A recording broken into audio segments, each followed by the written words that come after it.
उनका मानना ये है कि ये वो चीज़ है जब परमेश्वर ने बोला लेट देयर बी लाइट और विस्फोट हुआ धड़ाम करके और वहाँ पर लाइट हुई। 6 दिन 24 घंटे वाले 6 दिन नहीं थे, वो कुछ युग भी हो सकते हैं। बिग बैंग वही है जो परमेश्वर ने क्रिएशन किया। क्या सच में बिग बैंग और उत्पत्ति एक है?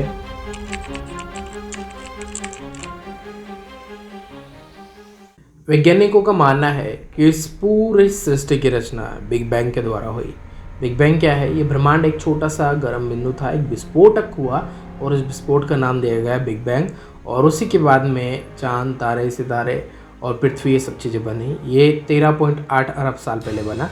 और कई मसीह वैज्ञानिक जो इस घटना को बाइबल के साथ में जोड़ते हैं, वो कुछ इस तरह से है कि उनका मानना है कि आदि में परमेश्वर ने सृष्टि यानी पृथ्वी की रचना करी।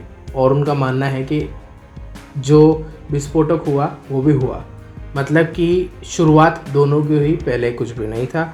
उसके बाद में जो विस्फोट हुआ उससे जो लाइट निकली, उनका मानना ये है कि ये वो चीज़ है जब परमेश्वर ने बोला लेट देयर बी लाइट और विस्फोट हुआ धड़ाम करके और वहाँ पर लाइट हुई।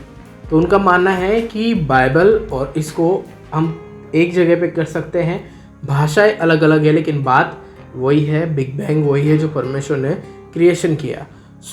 कई चीज़ें हैं जिनको मैं आपको बताना चाहता हूँ। जैसे कि मैंने बताया कि लेट देयर बी लाइट और लाइट हुई, विस्फोट हुआ और वो सब चीज़ें हुई, पृथ्वी बनी, परमेश्वर ने 6 दिनों में उनको बनाया।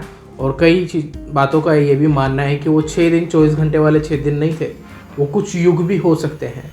जिस तरह से चांद, तारे और गैलेक्सी को बनने में अरबों साल लगे, वैसे ही सृष्टि को भी अरबों साल लगे थे।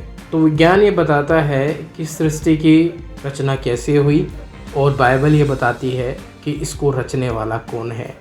तो मसीह वैज्ञानिकों ने इसको जोड़ा है। पर क्या आपको लगता है ये सही है? क्या सच में बिग बैंग और उत्पत्ति एक है? आप कमेंट करके इस पे ज़रूर बताइए। कई चीज़ें हैं जिनको मैं आपके सामने रखना चाहता हूँ, कुछ उदाहरण देकर इस चीज़ को बताना चाहता हूँ। मान लीजिए एक घड़ी है और उस घड़ी की हर एक सुई को आपने निकाल कर अलग अलग करके एक बॉक्स में रख दिया है, और उस मशीन को जिसमें सुई लगी हुई थी उसको भी एक बॉक्स में रख दिया है। और उस बॉक्स को बंद करने के बाद में आप उसे 1 दिन, 2 दिन, 3 दिन, 4 दिन हिलाते हैं, और आप सालों तक उसे अगर हिलाते हैं तो क्या वो अपने आप एक घड़ी बन जाएगी? इसका जवाब भी आप कमेंट में दीजिए। तो वैसे ही जिस तरह से एक घड़ी की उत्पत्ति करने के लिए, उसकी रचना करने के लिए, उसको व्यवस्थित करने के लिए किसी मनुष्य के हाथों के ज़रिए और मशीनों के द्वारा वो बनाई गई, वैसे ही आप, मैं और इस पूरी सृष्टि को परमेश्वर ने अपने शब्दों के द्वारा बनाया है, और ख़ास तौर से मनुष्य को अपने हाथों से बनाया है। तो अगर आपको लगता है कि आपको भी परमेश्वर ने बनाया है तो आप कमेंट में हाँ और आमीन लिख सकते हैं। अगर आपको लगता है बिग बैंग और उत्पत्ति दोनों एक है तो भी आप कमेंट करके इस बारे में भी बता सकते हैं। परमेश्वर आपको आशीष करे। God bless you.